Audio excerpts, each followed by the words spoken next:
Sistem imigrasi di Bandara Soekarno-Hatta, Tangerang, Banten sempat mengalami down atau error yang mengakibatkan antrean cukup panjang.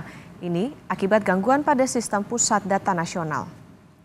Inilah dokumentasi foto yang diambil sebagian penumpang di pintu keberangkatan internasional Bandara Soekarno-Hatta, Tangerang, Banten pada Kamis sore. Antrean penumpang yang mengular tersebut diakibatkan adanya gangguan sistem pusat data nasional, sehingga berdampak pada layanan di tempat pemeriksaan imigrasi. Hingga Kamis malam, saudara, sejumlah penumpang sudah mulai terurai area pintu masuk keberangkatan internasional. Sementara penumpang yang baru tiba menyebut dirinya sempat tertahan selama kurang lebih 2 jam karena pemeriksaan secara manual yang dilakukan oleh pihak imigrasi. Imigrasi dari setengah 5 sampai jam 7. Katanya ada apa, Bu? Itunya error sistemnya, terus mesin yang otomatis itu ya nggak bisa ya. Berarti manual, Bu? Iya, manual semua, jadi numpuk semua tuh. Tapi kondisi sekarang bagaimana? Tadi sih masih penuh tadi, yang nggak tahu ya sekarang ya. Tadi sih padat. Manual? Manual semua jadinya. Yang itu mesin itu nggak berfungsi sama sekali, semua berderet doang, percuma. Jadi akhirnya menunggu hampir 2 jam ya, Bu? 2 jam. Gangguan pusat data nasional dibenarkan Menkominfo Budi Aris Setiadi. Lalu, selain berdampak pada layanan publik, apalagi yang perlu diwaspadai dari gangguan sistem pusat data nasional ini? Kami sudah bersama dengan pakar keamanan siber yang juga Direktur Lembaga Riset Keamanan Siber dan Komunikasi Cisrek, Pratama Persada. Selamat pagi, Pak Pratama. Bapak. Pak, ini kan kemarin sempat ramai ya, bahkan kalau kita lihat di pengantar tadi, ini bahkan sempat membuat sistem imigrasi kacau gitu. Kalau bicara pusat data nasional, Pak, ini artinya terhubung ke semua lembaga pelayanan publik ya. Sebesar apa sih Pak dampaknya karena kemarin gangguan pusat data nasional ini? Ya, jadi dengan adanya Perpres 1 Data Indonesia oleh Pak Presiden Jokowi, itu mengamanatkan bahwa akan dibuat pusat data nasional yang itu nanti tempat menyimpan data semua kementerian lembaga yang ada di Indonesia begitu. Jadi imigrasi ini hanya salah satu tenan gitu, hanya salah satu lembaga yang menyimpan datanya, sistemnya itu menggunakan PDN. Nah, harusnya ketika kita berbicara masalah pusat data nasional, walaupun pusat data nasional sementara ya, karena yang utamanya masih belum jadi gitu, pengamanannya juga harus maksimal. Nah, kemarin ketika terjadi gangguan gitu dan ketika recovery-nya sangat lama, nah ini agak mencurigakan nih kalau menurut saya. Kenapa? Karena kalau hanya gangguan teknis, misalkan hardware-nya ada yang bermasalah, kemudian ada sistem backup kelistrikan bermasalah, itu nggak akan selama ini gitu. Jadi walaupun gini ya Mbak ya, untuk memastikan kenapa kok terjadi down seperti ini, itu harus lakukan digital forensik namanya gitu. Tapi dari indikasi-indikasi yang ada, ini patternnya itu kayak kena serangan peretas gitu. Dan dengan waktu yang lama seperti ini, saya takutnya ini kena ransom gitu. Ransomware itu dia melakukan penyerangan, peretasan, kemudian semua datanya di-encrypt sehingga nggak bisa digunakan untuk live sistemnya gitu. Nggak bisa dibuka, nggak bisa dibaca gitu. Nah, kalau misalkan tidak memiliki data backup yang cukup baik, tentu akan bermasalah nih imigrasi gitu. Tapi untungnya gitu, sepertinya imigrasi masih punya backup data yang baik sehingga masih bisa merecovery walaupun agak pelan-pelan. Nah, ini yang harusnya nggak boleh terjadi kan. Beberapa waktu yang lalu imigrasi juga sempat diretas kan, ada 34 juta data paspor yang juga diambil oleh hacker. Nah, pertasan-pertasan seperti ini selain mengganggu layanan masyarakat, dampaknya nanti kalau misalkan peretasnya ini bisa mengambil data, mencuri data, akibatnya apa? Data masyarakat lagi yang akan bocor. Data pribadi masyarakat lagi nantinya akan bocor gitu. Nah, ini hanya satu nih imigrasi ini.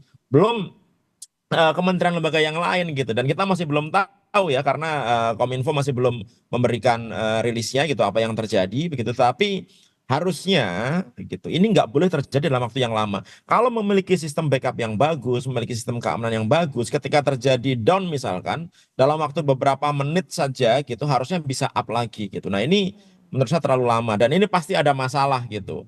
Nah, saya nggak tahu bagaimana masalah ini bisa terjadi karena yang saya ketahui gitu, Pusat Data Nasional ini ketika melakukan desain sistemnya gitu juga tidak melibatkan Badan Siber dan Sandi Negara gitu. Sehingga sistem pengamanannya saya nggak tahu nih Kominfo bekerja sama dengan siapa gitu. Artinya apa? Artinya perlulah perhatian yang lebih gitu bahwa ketika kita sudah ingin mendigitalkan semuanya, membuat semuanya online gitu, apalagi kemarin ada INAGOV di Indonesia gitu.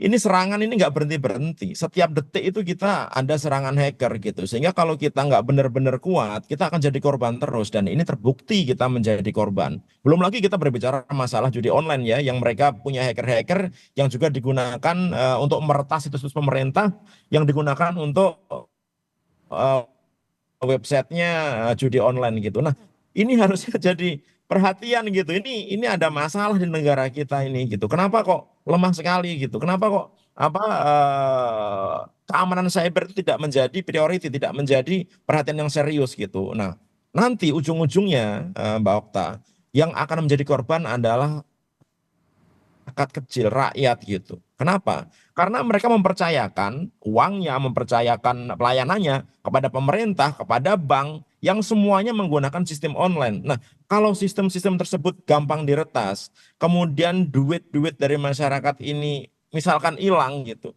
Nggak ada tanggung jawab, siapa mau tanggung jawab gitu. Kayak contohnya kemarin lah, ada 400 orang masyarakat kita yang kena penipuan APK undangan gitu.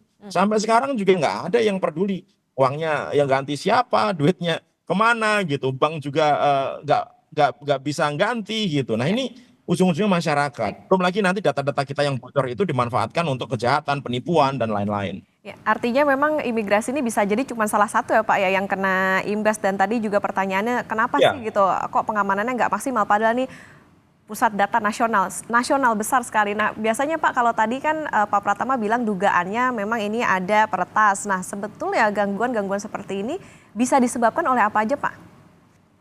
ya, sebenarnya banyak ya, bisa karena gangguan kelistrikan, bisa karena gangguan human error, atau misalkan sistemnya bermasalah, apa ketika dia update sistem, sistemnya ternyata nggak sinkron dengan sistem yang existing dan lain-lain gitu. Banyak sih masalahnya gitu. Kemudian juga masalah peretasan. Tetapi kalau kita lihat indikator-indikator yang ada, lamanya proses recovery gitu, sampai butuh puluhan belasan jam untuk apa melakukan recovery, bahkan sampai sekarang pun juga belum online gitu, ini berarti ada masalah. Dan masalah ini bisa terjadi biasanya kalau selama ini karena sistemnya rusak gitu. Nah, sistem rusak itu yang diakibatkan oleh apa? Biasanya diakibatkan oleh serangan ransomware gitu, Mbak. Nah, ini kita lihatlah, semoga Kominfo juga terbuka gitu, apa namanya, apa yang terjadi sebenarnya sehingga bisa dilakukan langkah-langkah mitigasi. Dan saya dengar juga baru hari ini sepertinya BSSN diminta untuk membantu gitu, datang ke PDN untuk melihat apa yang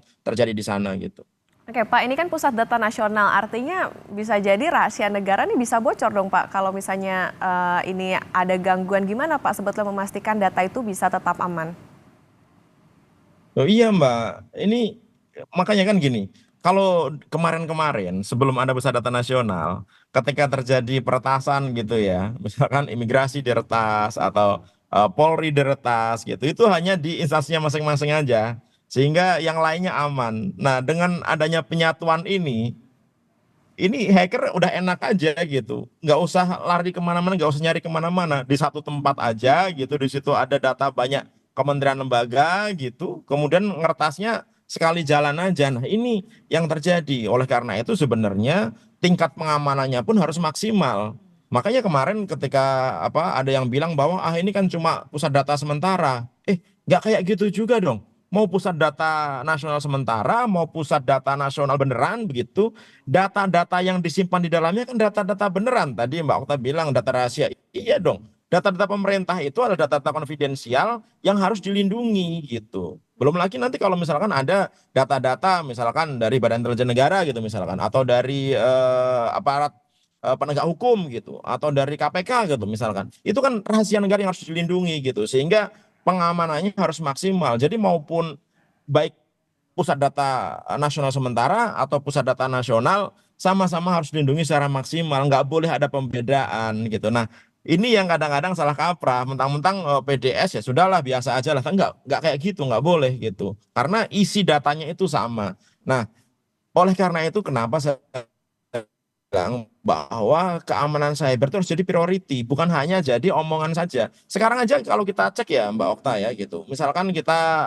browsing lah di Google lah gitu dengan kata-kata misalkan gacor atau slot gitu atau poker gitu, itu kita bisa lihat tuh banyak situs-situs pemerintah yang masih di online gitu. Artinya apa? Nggak jadi concern ini, nggak jadi perhatian gitu sistem keamanan yang mereka buat. Padahal kita sudah mencanangkan sistem pemerintahan berbasis elektronik. Semua layanan pemerintah kepada masyarakat nanti basisnya akan elektronik. Nah, ketika semuanya sudah full elektronik gitu, kemudian kita tidak aware bagaimana cara mengamankannya, bukannya nanti malah membantu masyarakat, jadi malah nyusahin nanti gitu. Nah, ini yang harus jadi perhatian gitu. Memang apa namanya butuh effort khusus gitu untuk melakukan pengamanan ini, tapi itu akan worth it gitu dengan sistem yang aman, kemudian masyarakat yang terlindungi dengan baik, terlayani dengan baik gitu, yang bisa melakukan aktivitasnya dengan baik. Nah, sekarang ini kalau menurut saya masih belum gitu, sehingga ketika terjadi serangan seperti ini gitu, ketika terjadi gangguan seperti ini gitu, ujung-ujungnya yang rugi siapa? Kan masyarakat. Ya kan? Yang ngantri Baik. paspor imigrasi siapa? Kan masyarakat gitu. Janganlah kayak gitu pemerintah. Gitu menurut saya, Ya, Mbak. berarti ini memang jadi PR juga untuk pemerintah ya Pak, karena memang gangguan Pusat Data Nasional kemarin punya potensi, tadi kalau Pak Pratama bilang punya potensi banyak soal rahasia negara, tentu kita tunggu nanti bagaimana hasil dari pemulihan dari Kemenkominfo soal ini, termasuk juga teka-teki kenapa nih sebetulnya sampai kok lumayan lama memakan waktu nih untuk pemulihannya. Terima kasih Pak Pratama Ya, Persada, pakar keamanan dan Direktur Lembaga Riset Keamanan Siber dan Komunikasi CISREX sudah bersama di Sapa Indonesia Pagi. Sehat selalu Pak.